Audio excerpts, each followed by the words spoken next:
allocation for the exam. The time allocation for the exam is 2 hours and 30 minutes. Obviously, the proctor will be there who will also do the checkups before scanning the online the place, the environment where you're actually taking the exam. So the actual exam is 2 hours 30 minutes with a break where you could take with a 10-minute break, which you could go to the toilets or take a comfort break, have a cup of tea, coffee. But there is a proctor time who will scan the exam, scan your environment actually, and then when you take a break, he or she will scan the exam again. But there is another point worth mentioning. If English is your second language, there is a further allocation of 30 minutes. So please do tick that box.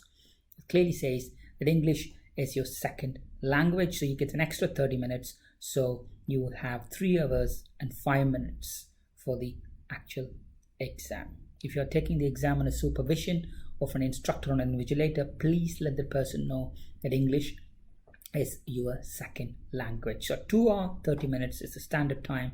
Then you get a further 30-35 minutes additional time if English is not your first language, plus the proctor's time in checking your exam environment.